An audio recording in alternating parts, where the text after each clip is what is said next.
안녕하세요, 마맵입니다. 오늘은 먼저 제 소개를 해볼게요. 저는 마맵이라는 채널명으로 유튜브를 하고 있고요. 마맵 뜻은 마인드맵의 줄임말로 생각의 지도라는 뜻이에요. 제 생각을 바탕으로 제가 책 읽고 투자하고 경험한 것을 토대로 담아보려고 해서 마인드맵이라고 이름을 정했어요. 저는 첫 영상에서도 말씀드렸지만 어렸을 때는 패션 디자인과 졸업 후 옷가게를 시작으로 여성 쇼핑몰도 했었고요. 그 후로 횟수 3년차 고시원을 5호점까지 운영했어요.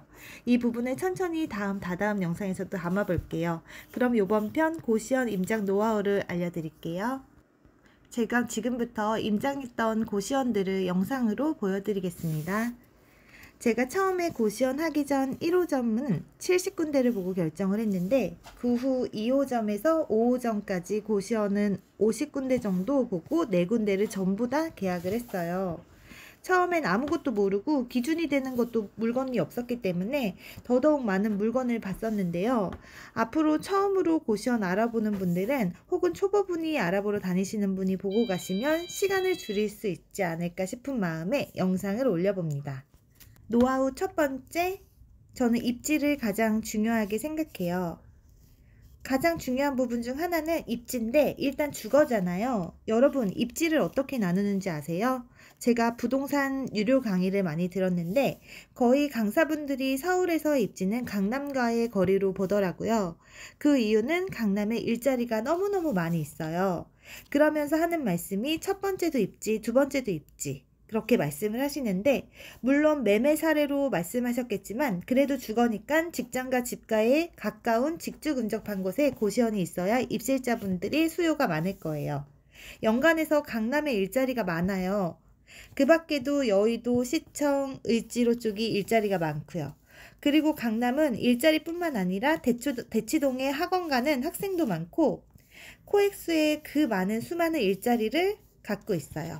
그리고 가장 중요한 강남 오피스텔 원룸도 월 100만 원이 훌쩍 넘는데 거기에 공과금과 관리비까지 하면 사회 초년생이 학생이 감당하기에는 부담스러운 금액일 거라서 이런 지역에 관리만 잘 된 고시원이라면 수요는 끊임없이 있어요. 그리고 부동산에서 알아본 결과 비싸 월세임에도 불구하고 방이 별로 없더라고요. 이걸 바탕으로 저는 첫 번째, 두 번째 모두 강남에서 운영을 했습니다. 시설이 지금 타 지역에서 운영하는 고시원보다 현저히 떨어지고 코로나 상황이 위험했음에도 만실이고 문의도 폭발했었어요. 그 후엔 을지로, 노량진, 충무로 등에서 운영을 하는데 마찬가지로 직장인 수요와 학원 수요가 많은 곳이라서 수요가 많은 곳에 이점을 갖고 운영하고 있어요. 그래서 입지의 중요성을 말씀드리고 싶어요. 그리고 두 번째는 큰 방 크기와 외창문으로 된 방이 얼마나 많이 있냐였어요. 외창문은 외부로 연결된 창문이고 내창문은 복도로 연결된 창문이에요.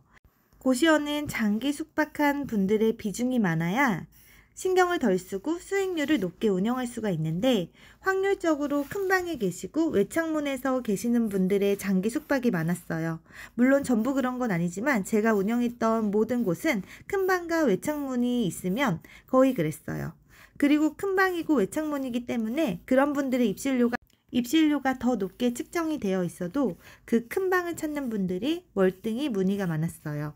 아무래도 집과 같이 사용하시는 분들이 방이 좁으면 불편하고 외창이 있어야 삶의 질이 올라가서 그런 것 같았어요. 아까 장기 숙박하시는 분들이 많아야 수익률이 높다는 이유는 같은 방 개수라도 월세를 높게 받을 수 있고 공실 관리가 수월하다는 점이에요. 퇴실 후에 청소를 많이 하면 청소비도 계속 들어가기 때문이고 그래서 큰 방과 외창문으로 된 방이 많은지가 두 번째 이유예요. 세 번째는 원룸형 인지를 본답니다. 여기서 고시원은 몇 가지 형태로 종류가 나뉘어요. 방 안에 화장실과 전용 샤워실이 없는 미니룸과 전용 화장실과 샤워룸이 있는 원룸형, 그리고 원룸형과 미니룸이 섞인 혼합형도 있고요. 그 밖에 샤워룸만 있는 샤워룸과 미니룸이 같이 섞인 혼합룸이 있어요. 저는 원룸, 미니룸, 혼합형 전부 해봤어요. 미니룸은 한 번, 혼합형도 한 번, 원룸텔을 3곳 운영하는데요. 원룸텔이 가장 인기가 많아요. 하지만 처음에 시설 공사비도 많이 들기 때문에 시설 권리금도 제일 비싼 게 단점이긴 해요. 그래도 원룸텔은 반값도 비싸지만 인기가 진짜 많아요. 그럼에도 이걸 세 번째로 꼽은 이유는 강남처럼 입지가 좋은 곳은 미니룸인데도 불구하고 대기가 있을 정도로 수요가 진짜 많았어요. 그래서 입지를 처음으로 뽑은 이유는 여기에서도 있답니다. 세 번째는 건물주에게 드리는 월세예요. 월세는 무조건 저렴해야 좋은 건 아시죠? 그래야 순이익이 높아지는 건 당연하고요. 멀리 봤을 때 매도시에도 매수인을 빨리 구할 수가 있어요. 보통 월세 나누기 반개수를 했을 때 한 방당 즉 15만 원이면 이하면 15만 원 이하면 좋다고 들었는데 사실 그건 큰 의미가 없는 게 위치에 따라 방 크기에 따라 미니룸인지 원룸인지에 따라서 방 입실료가 너무 천차만별로 다르기 때문에 어쨌든 월세가 낮아야 깡패라고 생각해요. 다섯 번째는 제가 중요하게 나름대로 생각하는 걸 수도 있는데 저는 복도 간격이 넓은지가 진짜 중요해요. 예전에 지어진 고시원은 복도폭이 좁은 곳이 많았어요. 그래야 방 개수를 많이 늘려서 수익률을 올릴 수 있었는데 하지만 고시원 신소방법에 따라 2009년 5월 이후에 신축된 고시원들에는 복도 한쪽에만 방이 있으면 120m 그리고 양옆에 방이 있는 복도는 150m 이상 법이 규정되어 복도폭이 많이 넓어졌어요. 그래서 방음에도 더욱 좋아졌고요. 탁 트여 보여서 인기도 많아요. 그래서 복도폭이 넓은 고시원을 선호합니다. 여섯 번째는 개별 에어컨이 있는지도 보고 있어요. 개인별로 체감 온도차가 너무 다르기 때문에 개별 에어컨이 없으면 덥다고 하는 방도 있고 춥다고 하시는 분들도 있어요. 그런 불편함을 없애드리고 운영함에도 신경을 덜 쓰고 싶다면 개별 에어컨이 있는 곳을 추천합니다.